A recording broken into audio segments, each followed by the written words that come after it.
काटे तरी नका हो. असं जीवन आपण जगलं पाहिजे. आणि ज्यावेळेस असं जीवन जगू त्यावेळेस खरंच आपल्याला भगवंतच भेटले असं समजा. आपल्याला नको तो नरक नको काहीच नको. देवाच्या चरणाजवळ जरी राहिलं ना खूप झालं आपल्याला. देवाच्या चरणापासून तर कोणी नेऊ शकत नाही ना आपल्याला.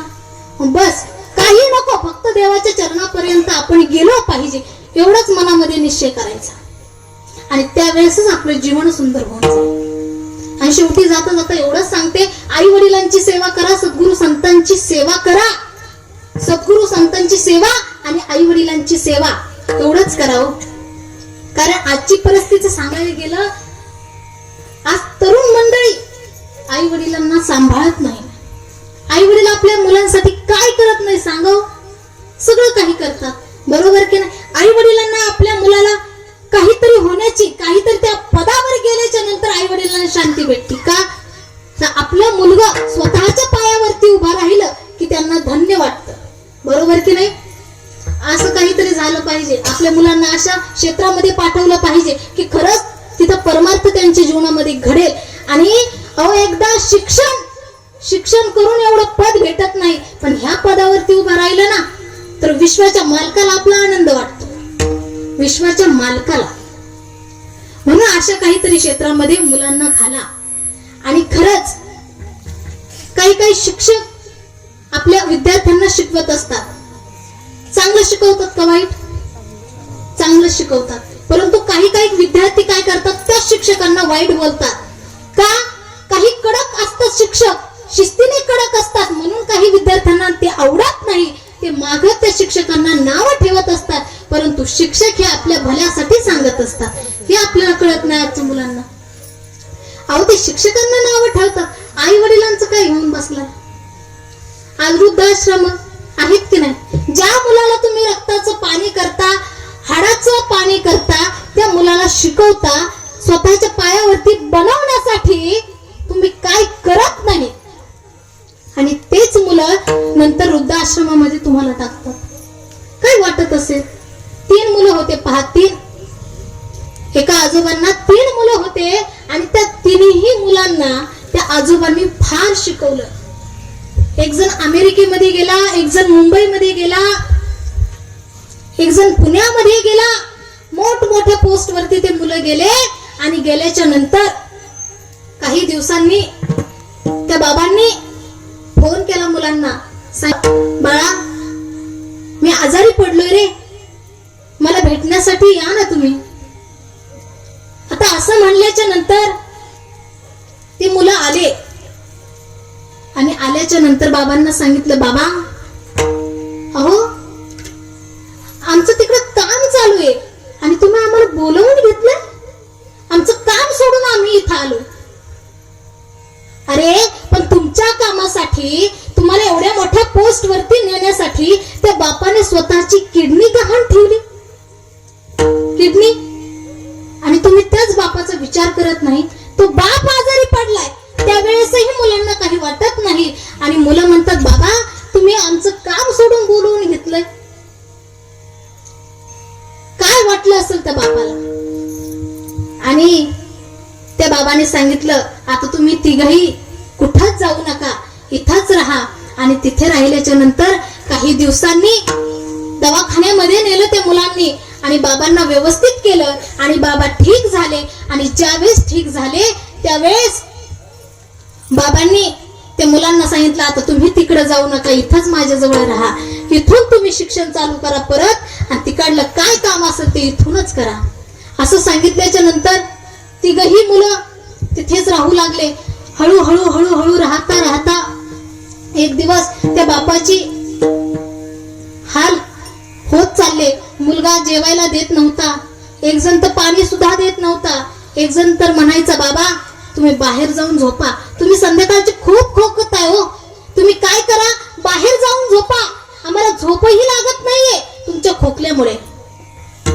अहो आपण तर लहान असो ना, आपलं तर काही दुखत असेल, आपण आजारी असो, तर आपण आई बाबांना जर उठवलं ना तर आई बाबा कधीच झोपत नव्हते.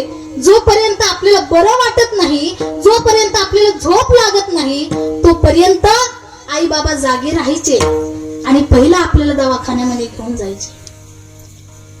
आणि त्यांचं जर दुखत असेल तर आपण कधी साधं त्यांना विचारत सुद्धा नाही, आई बाबा बरं वाटतंय का, गोळ्या घेताय का, काय वाटत असेल त्यांच्या अंतकरणाला. अहो जिवंतपणी तुम्ही आई वडिलांना सांभाळत नाही, त्यांना वेदना होती असं तुम्ही त्यांच्यासोबत वागताय तर देव सुद्धा तुम्हाला माफ करणार नाही. एक वेळेस ना तुम्ही देवाची भक्ती करू नका, परंतु आई वडिलांची सेवा करा. कारण सांगितलं जातं एक वेळ देवाची प्राप्ती करून तुम्हाला आई वडील भेटू शकत नाही, परंतु आई वडिलांची सेवा करून देव मात्र नक्कीच भेटू शकतो. मी तुझ्यासाठी जीवन जाळले. वा मी तुझ्यासाठी जीवन जाळले रे बाळा, कोणी नाही पाणी पाजले. मी तुझ्यासाठी जीवन जाळले रे बाळा, कोणी नाही पाणी पाजले. मी तुझ्यासाठी जीवन जाळले रे बाळा, कोणी नाही पाणी पाजले. मी तुझ्यासाठी रडत बसाला, उगीच ताण नको देऊ जीवाला. मला रडती रडत बसाला, उगीच ताण नको देऊ जीवाला. नको देवाला, कधीतरी पुरला नाही रुपया दुधाला, कधीतरी थोडा नाही रुपया दुधाला. मी तुझ्यासाठी जीवन जाळले रे बाळा, तुझे नाही पाणी पाजले. मी तुझ्यासाठी जीवन जाळले रे बाळा, तुझे नाही पाणी पाजले. मी तुझ्यासाठी जीवन जाळले रे बाळा, तुझे नाही पाणी पाजले. मी तुझ्यासाठी जीवन जाळले रे बाळा, तुझे नाही पाणी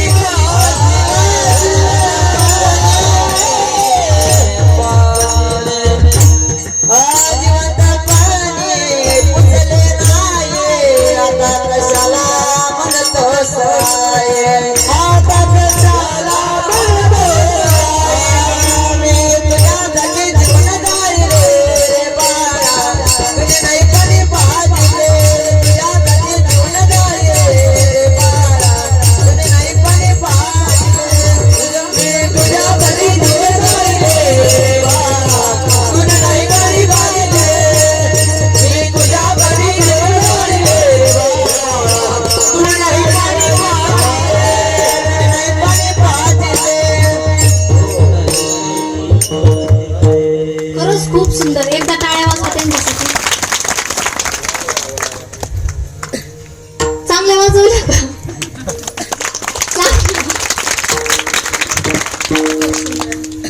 यावेळेस तुम्हाला सांगावं नाही लागलं वाजवा म्हणून. मी फक्त म्हंटल की चांगल्या वाजवल्या का, परत तुम्ही वाजवल्या. खरंच तुमचं मानेल तेवढे धन्यवाद कमीच आहेत बरं का.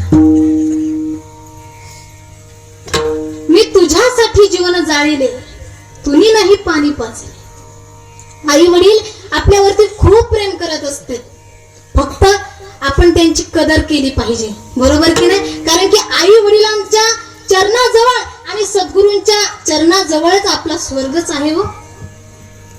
म्हणून आई वडिलांची सेवा करा, साधू संतांची सेवा करा. त्याचबरोबर आजच्या सेवेकरिता गायक वृंदामध्ये प्रीतीताई महाराज असतील, त्यांचंही अंतकरणापासून आभार मानते. गोड अशी सेवा दिली ताई तुम्ही. गायनाची साथही खूप सुंदर दिली, त्याबद्दल तुमचे अंतकरणापासून धन्यवाद व्यक्त करते. त्याचबरोबर सर्जेराव पावशे महाराज असतील, त्यांचंही अंतकरणापासून आभार मानते. त्याचबरोबर महाराजांचं नाव कार्तिक महाराज असतील, त्यांचंही अंतकरणापासून आभार मानते.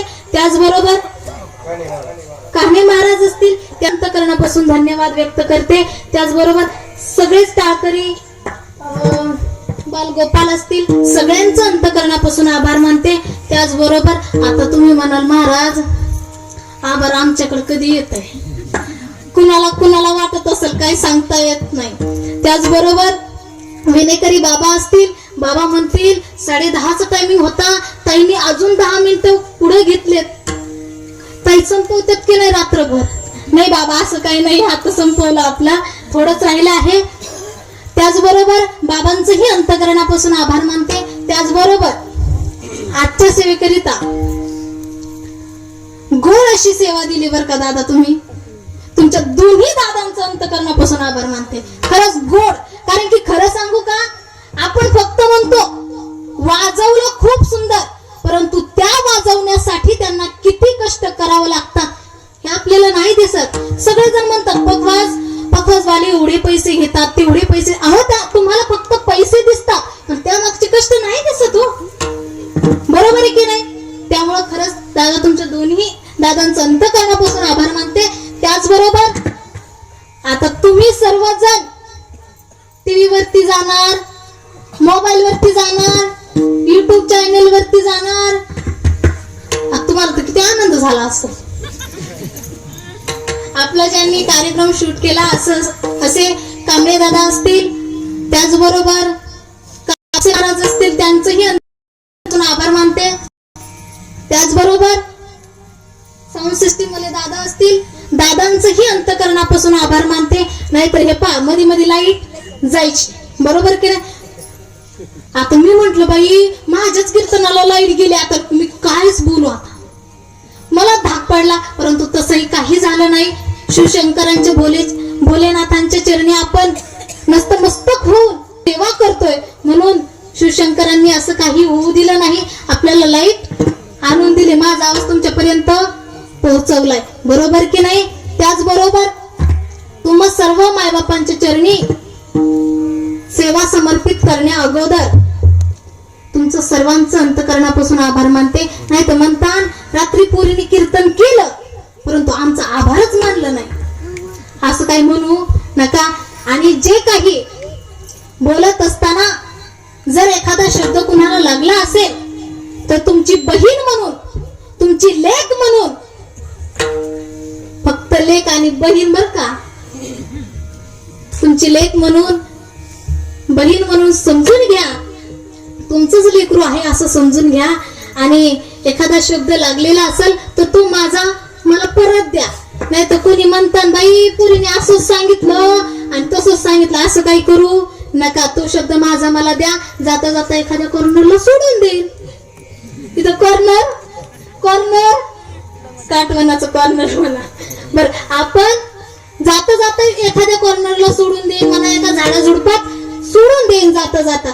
पुढच्या वर्षी म्हणा किंवा नंतरच्या वेळी म्हणा, असं काही होणार नाही. दक्षता घेतली जाईल. त्याचबरोबर तुमचं मानेल तेवढं आभार कमीच आहे. आमचे लक्ष्मण काका असतील, काकांचंही अंतकरणापासून आभार मानते. त्याचबरोबर माझे आई बाबा असतील, त्यांचंही अंतकरणापासून आभार मानते. शिवभक्त मेनानाथ महाराज, त्यांचंही अंतकरणापासून आभार मानते. खरं सांगू का तुम्हाला, ते माझं कीर्तन ऐकण्यासाठी मुळीच नव्हते आले. ते मला आशीर्वाद देण्यासाठी कीर्तनात आले होते. त्यामुळे टाळ्या वाजणे वाटलं बघ. वाजवायचे असतील ना तर अंतकरणापासून वाजवलं पाहिजे, नाही तर वाजवायचंच नाही. नुसतं काय असं काही करू नका. वाजवायचे असेल तर मोकळ्या मनाने वाजवा. आणि टाळ्या वाजवल्या तर काय लय काय तुमचं जात नाही. तुमचा पैसा काही येत नाही माझ्याकडं.